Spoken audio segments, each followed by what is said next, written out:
make of the human race, without any distinction of nation, condition, or profession, one good and happy family.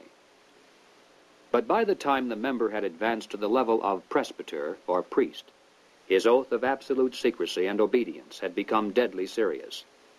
Only then was he allowed finally to see the ultimate goal of the order. It was the destruction of all religion, replaced by the worship of reason, or humanism, and the destruction of all independent governments, replaced by a new world order, a world government ruled from behind the scenes by the illuminated ones. Needless to say, most members were never allowed to see these goals. In the words of Adam Weishaupt himself, "These good folks swell our numbers and fill our money box. Set yourselves to work. These gentlemen must be made to nibble at the bait. But this sort of people must always be made to believe that the grade they have reached is the last."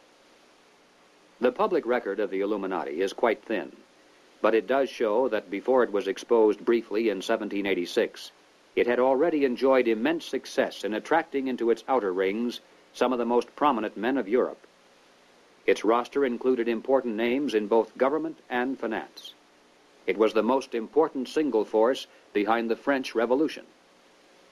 Some years later, an obscure intellectual by the name of Karl Marx joined a conspiratorial circle called the League of the Just. Shortly afterward, this group reformed into still another organization called the Communist League. And in 1847, they commissioned Marx to write their policy statement for the public. It was called the Communist Manifesto. On the surface, the manifesto appealed to the workers of the world to arise against their capitalist exploiters. But it should be noted that the project was supervised by Friedrich Engels, a capitalist of substantial wealth. Marx himself was so unimportant that his name didn't even appear on the manifesto for the first 20 years after its publication. In 1920, just 3 years after the Bolsheviks seized Russia, Winston Churchill declared, "From the days of Spartacus Weishaupt to those of Karl Marx, to those of Trotsky, Bela Kun, Rosa Luxemburg, and Emma Goldman, this worldwide conspiracy has been the mainspring of every subversive movement during the 19th century, and now at last has gripped the Russian people by the hair of their heads." Each year, May 1st is celebrated by communists world over as a day of international solidarity. As mentioned previously, the Illuminati also was founded on May 1st. Undoubtedly, this is merely a coincidence. The symbol of the all-seeing eye is closely associated with the Illuminati. Like many other features of this conspiracy, apparently it was taken by Adam Weishaupt from the occult symbolism of ancient history. It appears today among the symbols of the Rosicrucians, the Freemasons, and many others around the world, including the Cao Dai in South Vietnam. Undoubtedly, it is merely a coincidence that the all-seeing eye now appears on the alternate side of the Great Seal of the federal government, and also on the $1 notes of the Federal Reserve System. At the bottom of the seal, in Roman numerals, there is the date 1776. This, of course, is the year of American independence.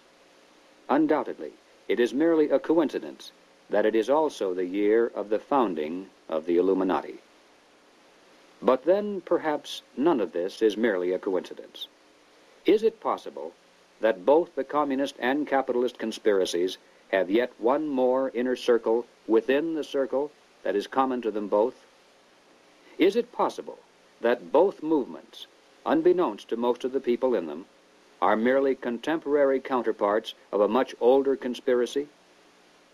There is much evidence, far more than presented here, to indicate that this is the case, but frankly, we don't know. Until someone on the inside of such a master conspiracy decides to reveal its existence today, we simply have no way of finding out.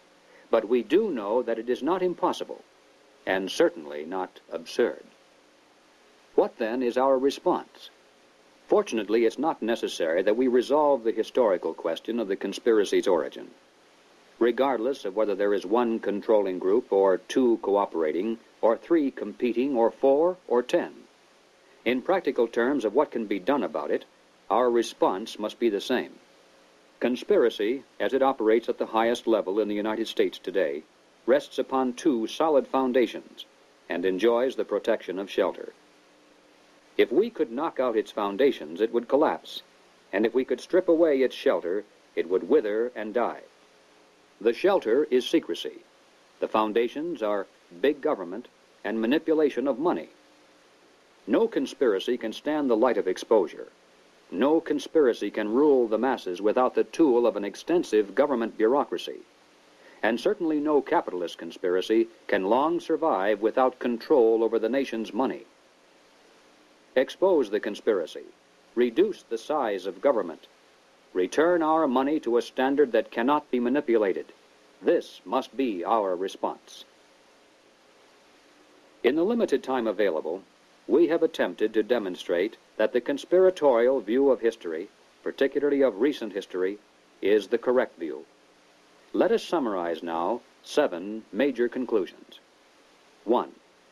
There is and has been for some time a conspiracy among some of the richest people in the world. A conspiracy that virtually owns the money systems of the major non-communist nations. This monopoly is protected by the power of the respective governments and is used to perpetuate the conspiracy's vast wealth by the creation of money out of nothing. 2. In the United States, this monetary fraud is perpetuated through the Federal Reserve System. Although the executive branch theoretically has some control over this system through occasional appointments, in reality, it is the system and those behind it who control the executive branch. 3. The capitalist conspiracy in this country surfaces to public view in the form of the semi-secret Council on Foreign Relations. Its members exercise their control over the nation through government, tax-exempt foundations, centers of education, and the mass communications media. 4. On the surface, the capitalist conspiracy appears to oppose communism. It spends billions of dollars in spectacular military displays of anti-communism all around the world, but never to the extent of seriously harming the enemy, and certainly not to the extent of defeating him.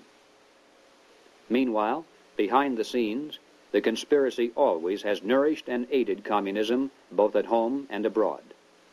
It does this not because it is pro-communist, but because it needs the appearance of a formidable foe and the chaos byproduct of a managed conflict to advance its own goal of totalitarian world government. 5. There is much evidence indicating that the capitalist and communist conspiracies both are directed by a single master conspiracy which may have continuity with the order of the Illuminati, which was founded 200 years ago. But this historical question is not nearly as important as the immediate question of what can be done about it today. 6. As for our response, we must begin to dismantle the conspiracy's machine of big government. We must restore American independence. We must return our schools to local control. We must protect our police forces from federal aid, which is the certain path to a national police force controlled from Washington. We must denounce revenue sharing as a transparent device leading to control over local government. We must raise up men for political office who not only talk about reducing government, but who will do it once they're elected. And that means men who are totally